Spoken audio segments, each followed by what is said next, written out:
Y'all give a big round of applause, ladies and gentlemen. Brendan Murphy, everybody. Brendan Murphy.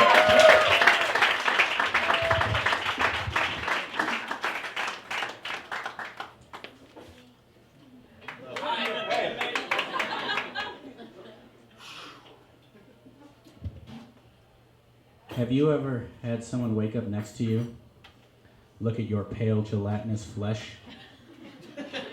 and realize they could not do any worse? Absorbing sunrise after sunrise amid your flea-infested sheets has eroded their will to live, like the ocean erodes the beaches off Phuket, Thailand. The enmity is mutual, needs to be addressed. So you look them in their eyes, brown in color, overflowing with disappointment, and you say this. Where do you get off, Rex? You don't get to judge me. You're a dog. Walk away, real mature. Lick your balls. How cliche. I let you keep those things I sure as shit can take away.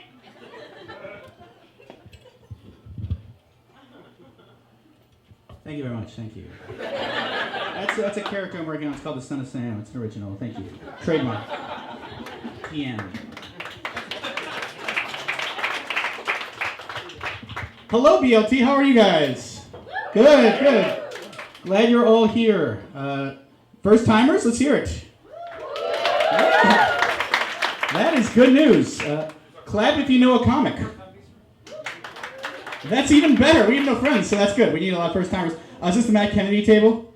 Yeah! Matt's one of my favorites. He's taking it very seriously, guys. When I walked in here, he was already here. He beat me to the bar tonight. And he gave me this whole long monologue about how he really wants to stop being so sophomoric with his comedy.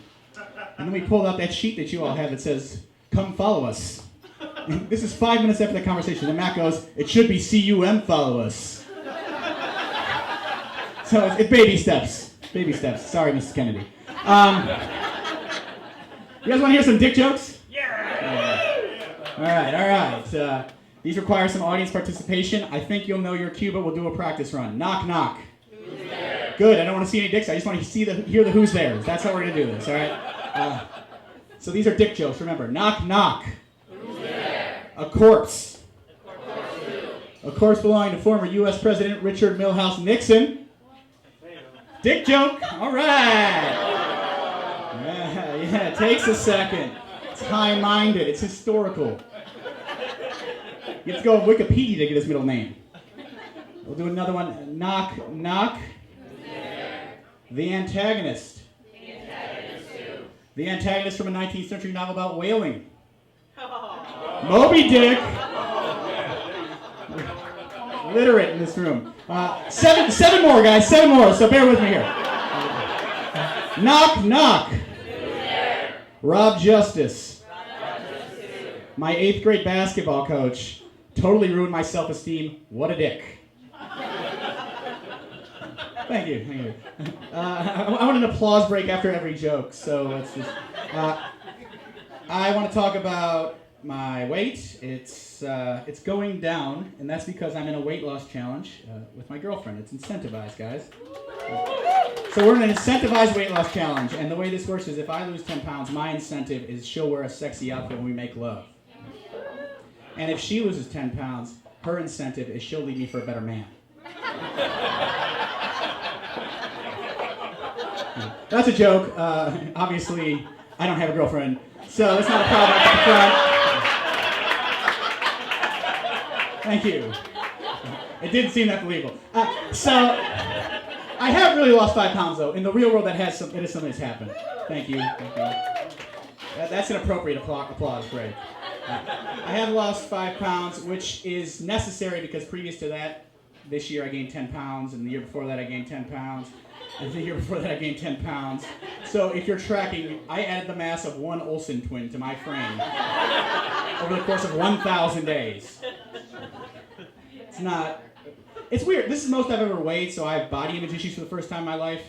And that's a real competition of logic versus perception. Because logically, our bodies, it doesn't really matter how they look, right? It doesn't. No. These are containers that protect more important things, our brain, our heart, our organs. But there's perception. There's the way people look at you. There's the way you look at yourself. And that's what I'm having a hard time. I know logically that our bodies are just utility vehicles. But I would love to have an Escalade. I would love to have a big dick and six-pack abs and good hair. A mother who believes me. I love all those things. But I'm this, I'm not. And I'm reconciling with what I am. I am a PT Cruiser. I have curves in weird places. And look at this. No trunk room relative to the massive vehicle. Where does this ass end and begin? It is even getting to my sex life. I can't do butt play, My asshole is like the Bermuda Triangle. It is. It's nearly impossible to find. It's always damp. Sailors have nightmares about it. It's a weird thing, right? No one's vacationing there. It's always accidental.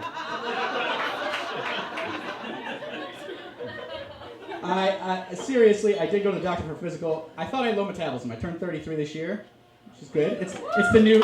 I'm gonna stop the applause breaks. I swear.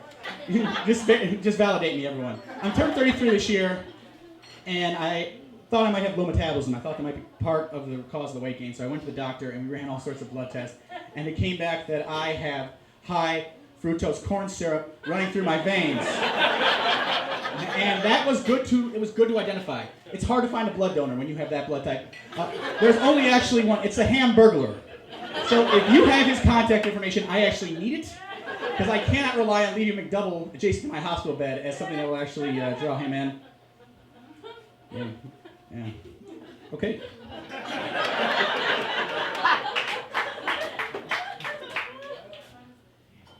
But the physical. It's a real thing that I did. It was kind of humiliating because the Q&A was not just about my diet, my intake. It was about my sex life and my drug life. And it was not things I really wanted to talk to someone about that's not involved in those things. For instance, there was a questionnaire about my sex life, and it gave you 3 options of the types of sex you can have.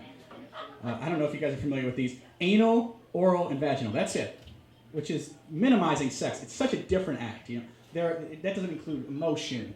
That doesn't include position. That doesn't include geography. You can do it reverse cowgirl. You can do missionary. You can make love. You can hate fuck someone. You can have sex under the covers. You can have sex under the stars, which is commonly referred to as a hot Carl Sagan.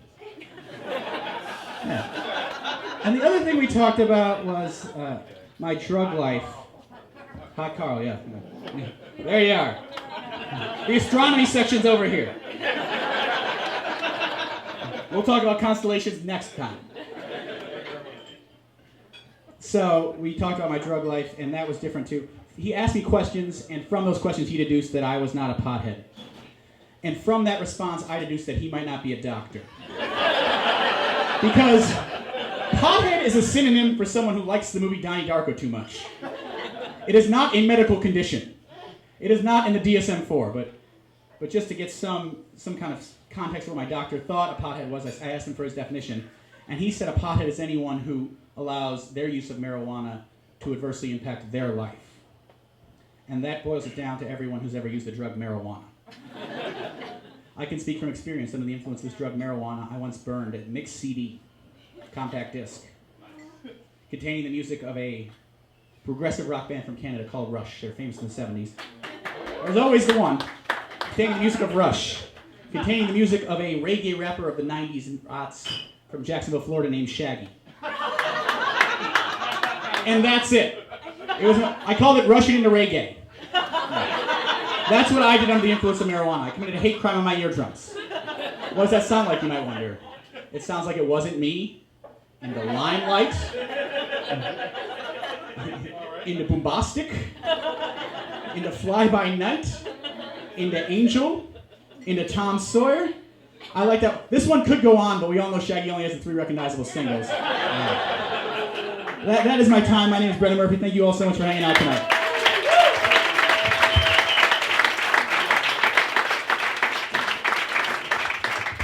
Give it up one more time for Brendan Murphy for performing.